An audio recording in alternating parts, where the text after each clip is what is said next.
Hello, hello. I'm back. I know it has been a tinsel shake and a half since I was here last.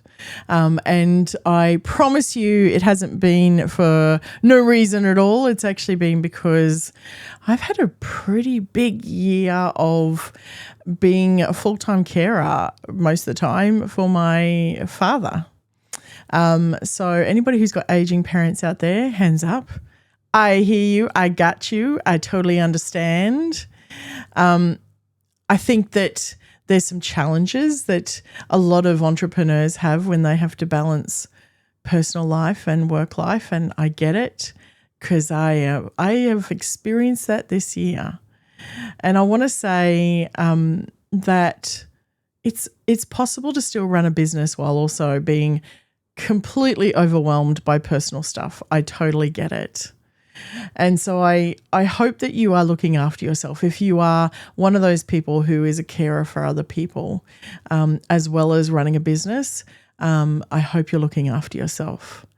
So I wanted to check in and just say hello, hello, hello. And we're getting up to Christmas, and I want to do a little bit of a review of what happened this year and where we're up to. And I thought I would start with an AI photo of myself. I know, Louise, shocking. This is terrible. What are you doing? Well, I thought I would jump on the bandwagon of these photos I keep on seeing over the last 24 hours of people in a studio kind of setting. It's all produced by AI. And I thought I would produce my own version. So I don't know whether you've seen any of them out there, but I thought I would produce my own version. And I wanted to produce something that matched my brand and my personality and the energy that I try and put forward.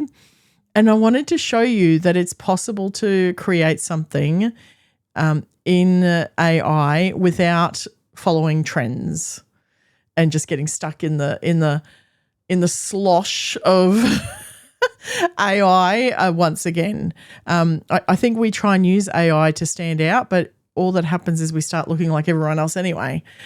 We just look more polished and more like that in terms of who we are. And so I wanted to show you my version because it's not quite the same as what it would look like if I was to have a proper photo shoot of myself, obviously. And I would photograph myself in this case. But it's second best option. And it's actually using a professional photo of me anyway that I've taken of myself because I'm the photographer for myself. But so let's have a look at it. I'm going to show you it now. So that's me apparently. And I'm reading a very important book about how to be weird. This is so important. We need to read about these things. Maybe I need to write a book about this. I don't know.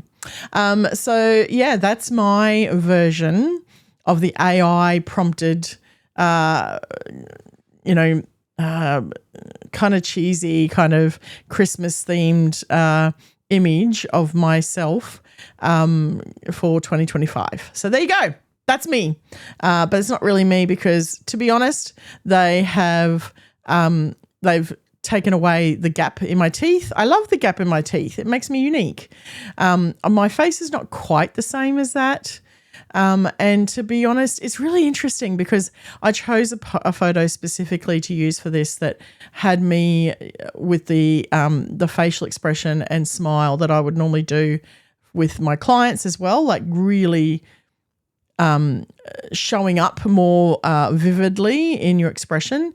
And even that is different to what a lot of people are choosing when they're choosing photos of themselves to do this kind of AI trend. So I would encourage you that if you're looking at doing something like this, why not try something a little bit different?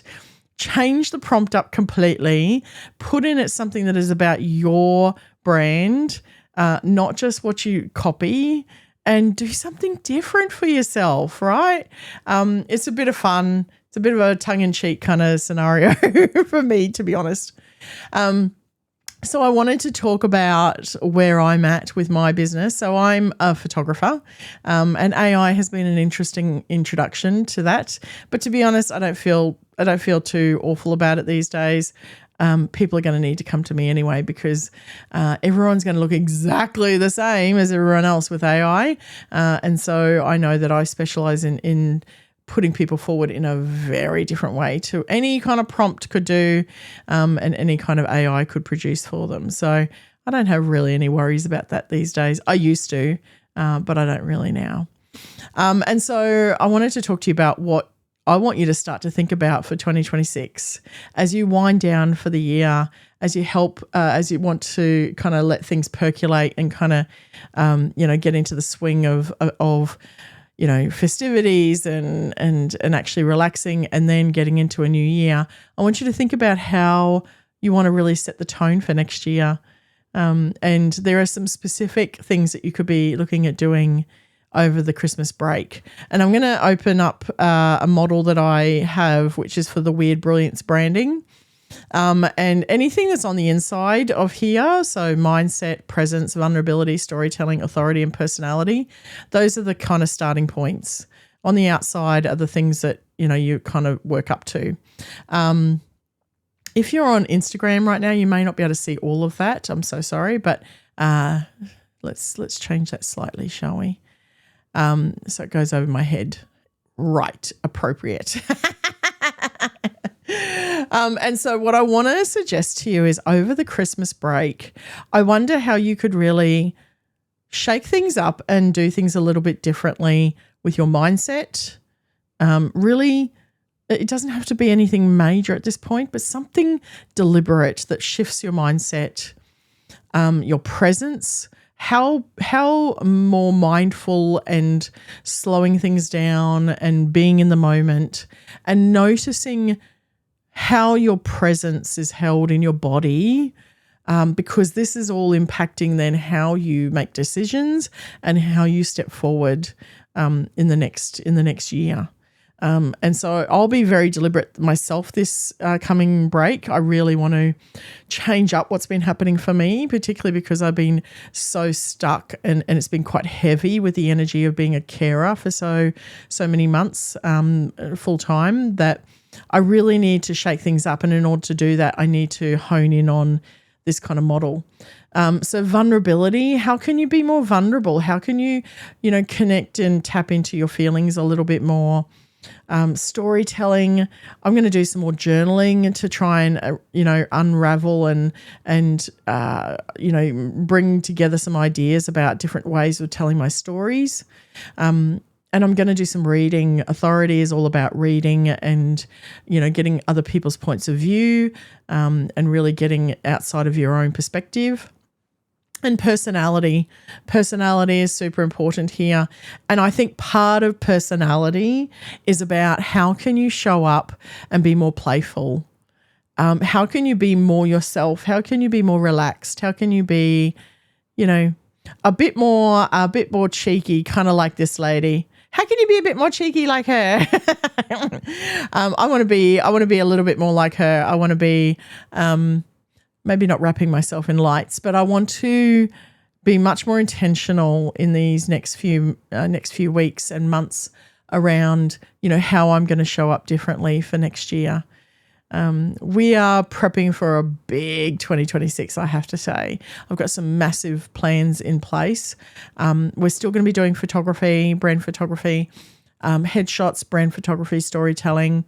I'm going to be doing a lot more around business coaching and brand coaching, and also some mindset work for people, and really that embodiment piece of people being able to step into their future selves and really aligning it and bringing it all together kind of thing. And I also want to run some retreats. So watch this space, peeps. I just wanted to wish you a Merry Christmas from this multicolored neon space of my office and the studio here in Brisbane. From my place to yours, I hope that you have a safe break away from the busyness of life. And I'll see you on the flip side.